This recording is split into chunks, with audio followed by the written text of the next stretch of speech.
Hello, and welcome to our group's 24-hour case study. We will be discussing our plan for Terry Morrison's university experience. This will be including her finances, place of work, residence, and budget plan. Our presenters for today are Callum Morin, Erica Lim, Bronwyn McMahon, and myself, Brandon Lau. Goals and priorities. Objective 1. Terry's goals for her university career is to first maintain her average of at least 80%, working 30 to 40 hours per week. Second is having a job in advertising and planning on getting the internship in fourth year. Next is do a study abroad in France for 2 semesters in her third year of university. And lastly, have $10,000 in savings at the end of graduation by her fifth year. In her free time, she will be able to go on many beautiful hikes in Hamilton, go out with her friends, and enjoy the music venues and restaurants. She is also able to occasionally play hockey in her spare time, but our priorities are mainly be focused on school and her job. Next, we'll be looking at budget strategies to finances. For Terry's budget, we'll be talking about her cash outflows. As you can see in the first year, our beginning balance is the $5,000, which Terry has saved to contribute towards her expenses. Since she is living her first year at home, the only expense she is paying for is tuition, taxes, and the cost of a new laptop for the coming school year. For her second year, Terry has decided to move off campus, causing expenses for rent, food, and transportation to rise since she is not receiving these essentials from her parents. The tuition cost continues to be the same throughout all 5 years. In Terry's third year, she has decided to participate in an exchange program to France. This causes her outflows to rise significantly. This brings about the debt that we can see in her fourth year due to the increased cost of rent, food, transportation, and of course her plane ticket.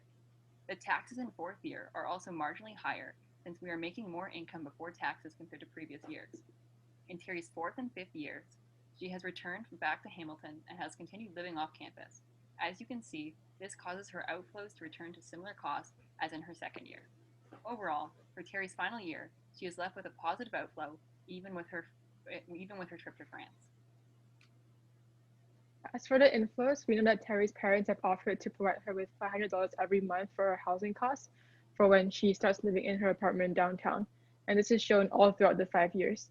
Her $1,000 in the second row comes from her McMaster entrance scholarship, which means she is expected to work hard in maintaining her grade in order to renew it for the second year.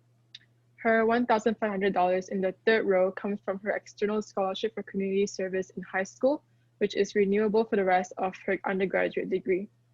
Terry will be working both the advertising as well as the serving job. The advertising job adds up to $15,600 a year, whereas the serving job adds up to $10,398. Considering the taxes she has to pay, the total work income came up to $22,616 for years 1, 2, and 5. In year 3, there is no work income as she'll be doing her exchange in France. And in year 4, she'll be attending the commerce internship where she earns $32,208 with taxes already subtracted. And finally, as for her graduate degree, the main outflow would be her tuition fees, which is around $20,000 to $30,000. Lastly, we will be looking at our financial strategy for Terry. First, we will be looking at the risks. We plan for Terry to apply for an internship in third year. Although it is likely for Terry to be accepted into this internship, it is not guaranteed.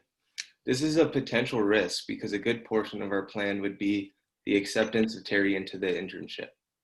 Terry's acceptance would lead to a full-time job for the year and helps to pay off the previous year's debt from travel. Another risk would be the availability for Terry to work 2 part-time jobs during the summer. This might cause controversy between shifts, but participating in the part-time advertising company accommodates for virtual tendencies, which allows her schedule to be a little bit more flexible. Next, we have income. We decided that Terry should take on the part-time advertising job as a year-round source of payment, as well as a good form of experience. Terry will then look into working part-time both in the summer, both in advertising and as a waitress during the summer months. This will add an extra source of income for Terry and help her to pay off student fees and living costs. For fourth year, Terry will be hoping to be accepted into the internship where she will be working full-time. Next, we have debt. In third year, Terry will take out debt from the option of line of credit costing her $4,408. This is to help cover the expenses of becoming a foreign exchange student the previous year.